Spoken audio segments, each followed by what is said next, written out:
تو آپ الیکشن کا بائیکاٹ نہ کریں, آپ لانگ مارچ جو ہے اس کو ملتوی کر دیں, آپ یہاں پہ بیٹھے رہیں, آپ کا سارا معاملہ بڑے اچھے طریقے سے حل ہو جائے گا. تو جوائنٹ عوامی ایکشن کمیٹی نے عقل مندی یہ کی کہ انہوں نے, اب عقل مندی کہیں یا بیوقوفی کہیں, جو بھی کریں, انہوں نے وہ پبلک کر دیا کہ جناب ہم نے فیلڈ مارشل کو خط لکھا تھا تو ہمیں واپس اس طرح سے جواب آیا اور یہ بندہ بیچ میں. بعد میں جناب وہ صاحب بھی مکر گئے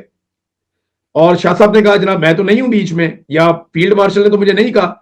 دوسرا, ملٹری اسٹیبلشمنٹ نے اپنے کچھ صحافی جو ان کے قریبی ہیں انہیں یہ پیغام بھجوا دیا کہ فیلڈ مارشل عاصم منیر نے نہ کوئی جواب بھیجا ہے, نہ کوئی خط موصول کیا ہے, اور نہ وہ اس معاملے کے اندر انہوں نے کوئی پوزیشن لی ہے, نہ کوئی احکامات جاری کیے ہیں. تو وہ سچویشن وہیں کھڑی ہے. لیکن جو انفارمیشن ایک جوائنٹ عوامی ایکشن کمیٹی کی جانب سے آتی ہے وہ یہ ہے کہ 6 سیٹوں پہ انہیں یہ کہا جا رہا ہے کہ 6 سیٹیں ہم ختم کر دیتے ہیں اور 6 سیٹیں جو ہیں وہ موجود رہیں گی, اور وہ جو 6 سیٹیں موجود رہیں گی وہ بھی الیکشن کے بعد ہم ان کو ختم کر دیں گے اور سب سے پہلے ان کے اوپر کام کریں گے. آپ جو الیکشن ہے اس کو ہونے دیں, اس کا بائیکاٹ نہیں ہونا چاہیے. تو یہ سارا ایک کھیل ان کو بتایا گیا جناب آپ یہ چیزیں کریں. اب آج سے 2 دن پہلے, یعنی یہ میں آپ کو بات بتا رہا ہوں 14 تاریخ کی, 14 تاریخ کو جو لڑائی ہوئی ہے نا آزاد کشمیر میں جس میں 8 جوان شہید ہوئے تھے, اس لڑائی میں سیکورٹی فورسز کے لوگ بھی شہید ہوئے ہیں. یہ دونوں طرف لوگ شہید ہوئے تھے اور یہ لڑائی بڑی خوفناک ہوئی تھی. یعنی یہ لڑائی اس لیول پہ ہوئی تھی کہ باقاعدہ مساجد کے اندر اعلان کروانا پڑا کہ جناب یہاں پہ زخمی موجود ہیں اور ہم کسی سے لڑنا نہیں چاہتے, ہم آپ کے بھائی ہیں, ہمیں رستہ دیا جائے, ہم یہاں سے جانا چاہتے ہیں. تو اس کے بعد کچھ بزرگ بیٹھے اور کچھ سینئر لوگ بیٹھے اور انہوں نے رستہ نکالا, اور جو سیکورٹی فورسز کے لوگ جو گھیرے میں آ گئے تھے ان کو وہاں سے نکالا ہے. یہ بڑی خوفناک سچویشن 14 تاریخ کو کریٹ ہو گئی تھی. 15 تاریخ کو مذاکرات ہوتے رہے, سارا دن ہمارے پاس خبریں آتی رہیں, اور 16 تاریخ کا اختتام ہوتے ہوتے ہمیں اب یہ پتا چلا ہے کہ آزاد کشمیر کے لوگ وہیں کھڑے ہیں جہاں وہ پہلے دن کھڑے تھے. لیکن جو میڈیشن کروانے والے بیچ میں لوگ ہیں جو کہتے ہیں کہ ہم ثالثی کر رہے ہیں, انہوں نے وقت مانگا ہوا 21 اور 22 تاریخ تک کا کہ جناب اتنا وقت آپ ہمیں دے دیں, اس کے بعد بے شک آپ اپنا لانگ مارچ کیجئے گا. تو صابر بھائی اب یہ ہے ساری سٹوری جو ڈائریکٹلی میرے تک معلومات پہنچی, میں نے آپ دونوں کے سامنے رکھ دی. آپ کے خیال میں اس میں نیک نیتی شامل ہے, اور کیا یہ مسئلہ مذاکرات کے ساتھ, مذاکرات ہی ہونے نا اینڈ آف دا ڈے, تو آج کیا یہ مسئلہ ان مذاکرات سے حل ہو سکتا ہے, اور کیا کوئی ایسی صورت ہے کہ یہ الیکشن آگے جائیں یا یہ الیکشن ہو جائیں؟ تو اگر یہ الیکشن اس ماحول میں ہو جاتے ہیں تو ان الیکشنوں کی ساکھ کیا ہوگی؟ پہلی بات تو یہ کہ انسان اپنے اعمال سے پہچانا جاتا ہے, اور اگر ہم ماضی قریب کے اعمال دیکھ لیں ہمارے حکمرانوں کے, عسکری حکمرانوں کے خاص طور پہ, تو اس میں تو ان کی یہ اسٹریٹجی رہی ہے کہ ایک طرف یہ ڈائلاگ شروع کر دیتے ہیں اور دوسری طرف فورس کو تیار کرتے ہیں. یہ 9 مئی کو بعد جب اکتوبر 25 میں بھی یہی ہوا, اس کے بعد پھر نومبر میں بھی یہی ہوا. ایک طرف آپ مذاکرات کر رہے تھے, جیل کے دروازے کھولے جا رہے تھے, بات چیت چل رہی تھی, ٹائم طے ہو رہا تھا, شیڈول طے ہو رہا تھا, اور بیرسٹر گوہر یہاں تک کے گئے, ان کی ملاقات کروائی گئی. لیکن دوسری جانب فورس جو ہے اس وقت وہ مختلف جو ہائی رائز بلڈنگز ہیں وہاں پہ چڑھ رہی تھی, اور الٹیمیٹلی یہی ہوا کہ گولی چلی. اکتوبر میں بھی چلی, نومبر میں بھی چلی, اور یہی کام پھر اب مرید کے میں بھی یہی اسٹریٹجی رہی کہ دو مذاکراتی ٹیمیں گئیں اور دونوں کو بٹھا لیا گیا اور ادھر آپریشن لانچ کر دیا گیا. اب آتے ہیں کشمیر میں. کشمیر میں بھی بدقسمتی سے یہی ہو رہا ہے, اور یہ تو نہتے تھے اور آرام سے آ کے بیٹھے تھے, اور پہلے ایک آپریشن کیا گیا راولا کوٹ میں اور پھر ہاسپٹل میں. وہ ہمارے سامنے ہیں, بہت ہی خوفناک اور ہولناک قسم کی فوٹیجز ہیں. اب پھر چونکہ انہوں نے دوبارہ, ان کا خیال تھا کہ یہ ٹوٹ جائیں گے, لیکن کشمیری جو ہیں وہ بالکل مختلف نکلے, اور انہوں نے جیسے پاکستان کے مختلف حصوں میں بٹے ہوئے ہیں, بلوچی, سندھی, پختون, پنجابی, مختلف طبقوں میں بٹے ہوئے ہیں یا مختلف جماعتوں میں, لیکن کشمیری جو ہیں انہوں نے سیاسی وابستگی کو ایک طرف رکھا اور وہ ڈٹ گئے, اور ان کی بچے, خواتین, سب کے سب وہ میدان میں آ گئے. اور اس لیے اب اس کے ساتھ ہی 14 تاریخ کا انہوں نے اعلان بھی کر رکھا تھا کہ ہم 15 تاریخ کو مارچ کریں گے, اور ساتھ ہی انہوں نے پھر قمر رضا کو ایک طرف بلاول بھٹو اور مولانا فضل الرحمان صاحب کے ذریعے سے بات چیت چل رہی تھی، لیکن ان کے پاس اختیار کوئی نہیں تھا، اس لیے کہ ایکشن کمیٹی ان سے پوچھتی تھی تو وہ واپس ان کے پاس یہ کوئی گارنٹی نہیں تھی کہ جناب آپ بلاول بھٹو اگر بات کر رہے ہیں یا مولانا فضل الرحمان صاحب بات کر رہے ہیں تو وہ کوئی بات منوا سکیں گے، ایسی کوئی نہیں تھی، اس لیے انہوں نے بھی ایکشن کمیٹی کو اتنا زور نہیں دیا۔ اسی دوران انٹری آتی ہے اسٹیبلشمنٹ کی۔ اب اسٹیبلشمنٹ، اچھا ایک ذہن میں یہ بات ضرور رکھیے گا کہ یہ اسی ایکشن کمیٹی سے بات چیت کر رہے ہیں جس کو قلعدم قرار دیا ہے، جس کو دہشت گرد قرار دیا ہے، اور یہ انہی لوگوں سے بات کر رہے ہیں جن پہ ہیڈ منی مقرر ہے، یہ بات ذہن میں رکھیں۔ اور کیا بھی پیپلز پارٹی کی گورنمنٹ نے کیا، جو بات کر رہے ہیں شروع کیا جنہوں نے۔ بالکل بالکل۔ تو پھر اس دوران پھر ہماری ملٹری اسٹیبلشمنٹ کی انٹری ہوتی ہے اور سید قمر رضا آتے ہیں۔ اب سید قمر رضا کو اپوائنٹمنٹ اس کی کس کی ہوئی تھی؟ اور یہ ہمارے جنرل ندیم انجم اور فیصل نصیر صاحب نے کی تھی ان کی اپوائنٹمنٹ۔ جنرل ندیم انجم جا چکے، فیصل نصیر موجود ہیں۔ اب وہاں سے سید قمر رضا آتے ہیں اور قمر رضا میسج کنوے کرتے ہیں، اور جب قمر رضا ایکشن کمیٹی کو اپروچ کرتے ہیں اور ایکشن کمیٹی ان سے پوچھتی ہے کہ کیا آپ یہ اپنے طور پہ کر رہے ہیں یا آپ کو کسی کی آشیرواد ہے، کسی اتھارٹی کی، تو قمر رضا بتاتے ہیں کہ مجھے فیلڈ مارشل ہی سمجھا جائے، یہ انہوں نے کنوے کیا۔ اس کے بعد انہوں نے کہا یہ تو بہت اچھی بات ہے، اور اگلی بات کہ یہ جو خط تھا انہوں نے کہا یہ خط لکھیں ایکشن کمیٹی فیلڈ مارشل کو تو اس سے ذرا برف پگھلے گی۔ تو ایکشن کمیٹی نے جو خط لکھا وہ فیصل نصیر صاحب اور بریگیڈیئر فہیم اور آئی جی کشمیر کیپٹن ریٹائرڈ لیاقت اور آئی جی چیف سیکرٹری آزاد کشمیر، ان چاروں کو انہوں نے ذمہ دار قرار دیا، اور یہ خط چلا جاتا ہے فیلڈ مارشل کو۔ اب وہ فیلڈ مارشل، اب ذرا تھوڑا سا یہاں پہ ایک لمحے کے لیے، کیونکہ میرے پاس جو اطلاع تھی وہ یہ تھی کہ سید قمر رضا کو جنرل ندیم انجم نے اپوائنٹ کیا ہے، اور قمر رضا کو کس نے اپروچ کیا، اور ایکشن کمیٹی میں کو کے خط میں فیصل نصیر کا نام کیسے آ گیا؟ کیونکہ کہا گیا کہ فیصل نصیر پچھلی گارنٹر تھا پچھلے معاہدے کا۔ اب یہ ساری صورتحال کو آپ ذہن میں رکھیے، تو ایکشن کمیٹی نے جو ایک اچھا سمارٹ موو کی، انہوں نے ساری بات کھول کر بیان کر دی، اور جب کھول کر بیان کی تو ادھر مولانا فضل الرحمان صاحب نے کہا کہ یہ آپ مجھ سے آپ ایک میسج کنوے کروا رہے ہیں، ویڈیو بیان ریکارڈ کروا رہے ہیں، بلاول بھٹو ادھر رابطہ کر رہے ہیں، اور بیرسٹر وکیل آتے ہیں، وہ کہتے ہیں حکومت کا تو پتہ ہی نہیں، قمر رضا ہمارا نمائندہ نہیں ہے۔ ہاں جی ٹھیک ہے، یہ جب بات آتی قمر ہے رضا تو صاحب کہتے ہیں کہ میرے پاس کوئی عاصم منیر صاحب کا بھی مینڈیٹ نہیں ہے۔ آج وہ انہوں نے کہا جی کہ نہیں یہ تو کچھ بھی نہیں ہوا۔ کیا ہے ہوا؟ یہ ہے کہ امبیرسمنٹ ہوئی ہے۔ امبیرسمنٹ یہ ہوئی ہے کہ بھائی آپ ایک طرف گولیاں چلا رہے ہیں، دوسری طرف ان کو سب کچھ کر رہے ہیں، آپ نے کہا ان کو دہشت گرد قرار دے دیں، آپ نے کہا یہ سب کچھ کر دیں، اور پھر مذاکرات بھی شروع ہو گئے اور ہمیں پتہ ہی نہیں ہے۔ تو یہ سارے سناریوں میں اب آتے ہیں اصل مسئلہ کیا ہے۔ اصل مسئلہ جو آپ نے جو پن پوائنٹ کیا وہ یہ ہے کہ پی ٹی آئی الیکشن کا بائیک آؤٹ کر چکی ہے۔ ایکشن کمیٹی اگر بائیک آؤٹ کر دیتی ہے اور کشمیر کا ووٹر کشمیری باہر نہیں نکلتا تو کشمیر کی صورتحال جو آج 80 سال تک ہم ایک بات کہتے رہے مقبوضہ کشمیر کے بارے میں کہ یہ کٹ پتلی حکومت ہے، اور اگر کشمیر کے عوام نے بائیک آؤٹ کر دیا تو یہ بات ذہن میں رہے کہ کشمیر بلوچستان نہیں ہے، خیبر پختونخوا نہیں ہے، سندھ نہیں ہے، پنجاب نہیں ہے، یہ ایک اقوام متحدہ میں معاملہ متنازع ہے اور وہاں پڑا ہے۔ تو اس وقت ہماری جو اسٹیبلشمنٹ ہے، سیاسی حکومت ہے، کشمیر کی حکومت ہے، وہ ایک ایسے پھنس گئی ہے جال میں کہ نہ ان سے یہ نگلا جا رہا ہے نہ اگلا جا رہا ہے۔ نگلا تو آرام سے جائے گا، آرام سے مسئلہ حل ہو سکتا ہے، بس صرف یہ ہے کہ آپ کو تھوڑا سا اپنا جو شملہ ہے اور جو انا پرستی ہے اس سے نکلنا پڑے گا، اس سے نکلیں مسئلہ حل ہو جائے گا، کوئی اس میں ایسی قیامت خیز بات نہیں ہے۔ اچھا قاسم سوری صاحب، آپ کی جماعت نے جو ہے وہ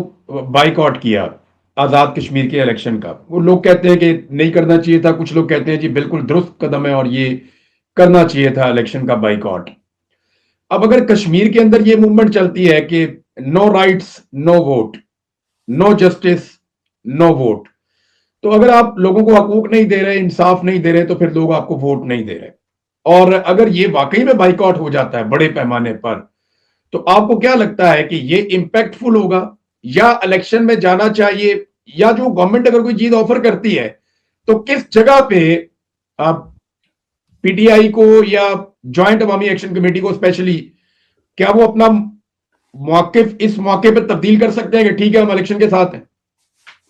دیکھیں عمران بھائی، پہلی بات تو یہ ہر سیاسی جماعت جو ہے وہ تیاری ہی الیکشن کی کر رہی ہوتی ہے، مینیفیسٹو لاتی ہے، لوگوں تک جاتی ہے، اپنا پیغام پہنچاتی ہے اور انتظار کرتی ہے الیکشن کا۔ بدقسمتی سے آپ دیکھیں جو 8 فروری کا الیکشن ہوا، عمران خان صاحب جیل میں تھے، وہ کہہ رہے تھے کہ جیت جائیں گے، ہم سب کو بھی، بہت سے لوگوں کو یقین نہیں تھا، اور اسٹیبلشمنٹ نے بھرپور تیاری، مار دھاڑ، جب دیکھ لیا کہ خوف پھیل گیا، اب لوگ نہیں نکلیں گے، نشان تک چھین لیا، لوگ نکلے اور انہوں نے ووٹ دیا پی ٹی آئی کو۔ اور اس کے بعد جو سب کچھ ہوا، فارم 45 سے 47 اور 17 سیٹوں والوں کو دے دی گئی حکومت، اور پاکستان تحریک انصاف کو، جنہوں نے 180 سے 200 کے قریب سیٹیں تھی، اپوزیشن میں ہم بیٹھ گئے۔ اور آج تک عمران خان سے بھی یہی مطالبہ ہے کہ کسی طرح اس ناجائز حکومت کو مان لو، آ جاؤ میاں والی سے الیکشن کر کے ہم تمہیں اسمبلی میں بھی بٹھا دیتے ہیں۔ اور خان صاحب کا ایک ہی مطالبہ ہے، وہ یہ ہے کہ آپ میرا لوٹا ہوا مینڈیٹ مجھے واپس دو۔ اب ہم سب نے دیکھا کہ گلگت بلتستان کے اندر بھی سب کچھ وہی ہوا، وہاں پہ بھی فراڈ الیکشن کیا گیا اور جیتوں کو ہرا دیا گیا، اور فارم 47 سے اپنے من پسند لوگوں کو لایا گیا۔ اور اب کشمیر کے اندر بھی سب کچھ وہی ریپلیکا چل رہا ہے۔ اور آپ دیکھیں جس طرح بدقسمتی سے جس طرح ڈرایا اور دھمکایا جا رہا ہے، اور یہ تو دیکھیں ہم تو سیاسی جماعت ہے پاکستان تحریک انصاف، یہ جو جوائنٹ عوامی ایکشن کمیٹی ہے یہ تو سیاسی نہیں ہے، یہ تو کوئی جو ہے وہ بک ڈپو والا ہے، کوئی بیکری والا ہے، عام لوگ ہیں یہ، اور ان کے مطالبات بھی چھوٹے چھوٹے مطالبات تھے، ان کو تو اس نہج تک لانا نہیں چاہیے تھا۔ اور آپ دیکھیں نہتے کشمیریوں کے ساتھ ہمیشہ سے پورا پاکستان ان کے لیے آواز اٹھاتا رہا ہے، کئی دفعہ ہم ان کے لیے جلد سے ہم جو ہے وہ پریس کلبوں کے سامنے ہم احتجاج کرتے رہے ہیں۔ اور جس طرح ابھی صابر شاکر صاحب نے بتایا کہ ہم ہمیشہ سے مقبوضہ جموں کشمیر میں جو حکومت بنتی تھی اس کو کٹ پتلی حکومت کہتے تھے، ہمیں ایک دم دماغ میں کٹ پتلی حکومت آ جاتا ہے۔ تو آیا کیا یہ پھر یہاں پہ کٹ پتلی حکومت بننے جا رہی ہے؟ اور الیکشن کس طرح ہو سکتا ہے؟ پورا کشمیر جو ہے وہاں پہ انٹرنیٹ بند ہے، فون سروس بند ہے، 5 جون سے سراپا احتجاج ہے، وہاں پہ ٹریفک نہیں ہے، وہاں پہ تاجروں نے ہڑتال کی ہوئی ہے، ٹرانسپورٹروں نے ہڑتال کی ہوئی ہے، آپ ادویات تک نہیں چھوڑ رہے، خوراک کے ٹرک تک واپس آ رہے ہیں، لوگوں کو مارا گیا ہے۔ اور جو سب سے برا کیا ہے، ہم بلوچستان کے لوگوں سے تو شروع دن سے ہو گیا تھا 1948 سے کہ آپ غدار ہو، آپ دہشت گرد ہو، آپ ملک دشمن ہو۔ تو آپ نے ان نہتے جو پاکستان کے لیے ہمیشہ سے نعرہ لگاتے تھے کہ کشمیر بن کے رہے گا پاکستان، آپ نے ان کو بھی غدار کر دیا۔ وہی ریپلیکا، وہی فلم کہ آپ غدار ہو، آپ دہشت گرد ہو، ملک دشمن ہو، کرنسی نکل گئی ہندوستان کی، اور آپ نے جو ہے کالا دم تنظیم قرار دے دیا۔ جوائنٹ عوامی ایکشن کمیٹی کوئی رجسٹرڈ تنظیم بھی نہیں تھی۔ تو پھر آپ دیکھ لیں سپلٹ اینڈ لٹ، تھوک کے چاٹنا۔ اب آپ مذاکرات کرتے ہو، سید قمر شاہ جو اپنے آپ کو پہلے اسٹیبلشمنٹ کا آرمی چیف کا نمائندہ بولتا ہے، جب وہ اس کے کہنے پر یہ سب کچھ کر دیتے ہیں اور اپیل بھی کر دیتے ہیں آرمی چیف سے سب کچھ، پھر کہتے ہیں نہیں جی یہ تو نہیں ہوگا۔ مولانا فضل الرحمان کو بھی انہوں نے مینڈیٹ دیا، انہوں نے کہا ہم بات چیت پہ یقین رکھتے ہیں، ہمارے مطالبات مانو، ہم جو ہے وہ پرامن شہری ہیں، اور یہ ہم پہ جو تم نے تہمتیں لگائی ہیں، جو کیسز بنائے ہوئے ہیں، جو ہیڈ منی تم نے رکھ دی ہے، اس کو ختم کرو۔ اب درمیان میں جو ہے وہ آپ دیکھیں مولانا کے بعد اب آگے ہیں جی بلاول زرداری۔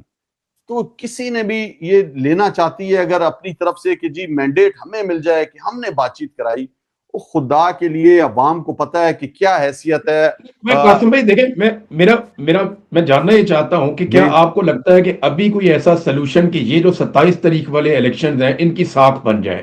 آپ کو لگتا ہے کہ اس وقت کوئی کچھ ایسا ہو سکتا ہے اگلے 24-48 گھنٹوں میں کہ 27 تاریخ والے الیکشن جو ہیں ان کی کوئی ساکھ بن جائے؟ بھائی جو حالات ہیں نا، کمپین تو ہو نہیں سکتی، آپ نے دیکھا کوئی کمپین نہیں ہو رہی، اور پاکستان تحریک انصاف نے تو پارلیمانی بورڈ بھی بنایا، ٹکٹیں بھی دی، اس کے بعد فیصلہ کیا ہے کہ پورا سراپا احتجاج ہے کشمیر، ان حالات میں کشمیر میں فری اینڈ فیئر الیکشن ہو ہی نہیں سکتے۔ تو اس وجہ سے ہم نے تو بائیکاٹ کر دیا۔ اور جو جوائنٹ عوامی ایکشن کمیٹی ہے، دیکھیں وہ تو مذاکرات تک جا رہی ہے، وہاں پہ تو کوئی اس طرح کا سینیریو نہیں لگ رہا کہ وہاں پہ آپ الیکشن کی کوئی فضا ہو, الیکشن میں آپ کو پتا ہے کہ کینڈیڈیٹ جو ہے وہ ووٹ مانگ رہے ہوتے ہیں, جلد سے جلوس شروع ہو چکے ہوتے ہیں, تو اس طرح کی تو کوئی صورتحال نہیں ہے. اور اتنی جلدی الیکشن والا ماحول ہی نہیں ہے. صابر بھائی کچھ کہنا چاہ رہے ہیں تو الیکشن نہیں ہو سکتا. اچھا جی بھائی, نون لیگ کو پتا چل چکا ہے کہ ہم کشمیر سے جا چکے ہیں, گلگت بلتستان وہ تو جا چکے ہیں. میں آپ کو مریم صاحبہ کا ایک شارٹ سنواتا ہوں, چھوٹا سا, وہ ذرا سن لیں, اس کے بعد پھر میں آپ کو بتاتا ہوں کھیل کیا چل رہا ہے. مریم نواز صاحبہ نے عارف والا میں ایک عوامی جلسے میں کشمیر الیکشن کی کمپین کی ہے, اور عارف والا کہاں پہ ہے؟ وہ ہے بالکل بہاول نگر کے پاس اور کشمیر سے سینکڑوں میل دور. کیا کہتی ہیں مریم صاحبہ, اور سنیے ذرا. مسلم لیگ نون کو ووٹ دیں تاکہ, اور مسلم لیگ نون کو ووٹ دے کہ مجھے وہاں پہ حکومت بنانے میں انٹرسٹ نہیں ہے, میں یہ چاہتی ہوں کہ جو کام پنجاب میں ہو رہے وہی کام آزاد جموں کشمیر میں بھی ہو.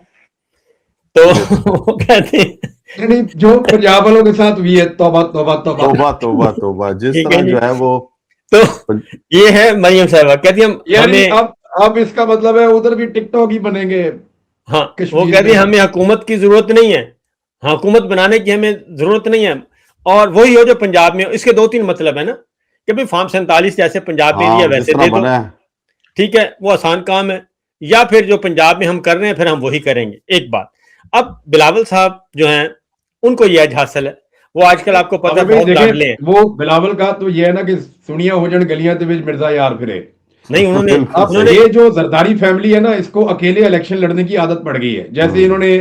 آصفہ کو الیکشن لڑایا اکیلے بلا مقابلہ, زرداری کو بلا, اب یہ مقابلے کے بغیر ہی لڑتے ہیں, کیونکہ یہ مقابلہ جہاں کرتے ہیں یہ آخری نمبر پہ آتے ہیں. تو انہوں نے اب یہ طریقہ بنا لیا ہے کہ مقابلہ کرو ہی نہ, سب کو اٹھاؤ اور اکیلے الیکشن لڑو. تو بلاول کو یہ ہے کہ بلاول چونکہ اس وقت بہت زیادہ قریب ہیں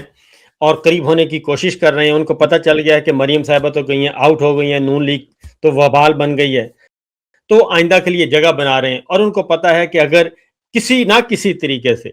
ایکشن کمیٹی کو چکما وکما دے کے اور ان کو ہرے ہرے باغ دکھا کے اگر میں راضی کر لیتا ہوں, اور کشمیر ایکشن کمیٹی الیکشن سے پہلے کمپلیٹ بائیک آؤٹ کا اعلان نہیں کرتی اور ہم الیکشن میں چلے جاتے ہیں, اور انہوں نے یہ بھی آفر کی ہے, آپ بتا رہے تھے, بلکہ آپ ہی بتائیں گے, وہ الگ سے بات کریں گے, تو وہ یہ کہہ رہے ہیں کہ اسی چکر میں میرا بھی ذرا داؤ لگ جائے اور کشمیر بھی ہمیں مل جائے واپس. کیا آپ اور قاسم بھائی یہ جاننا چاہیں گے کہ مریم نواز جی اگر آپشن نمبر 1 تھی تو اب کیوں نہیں ہے؟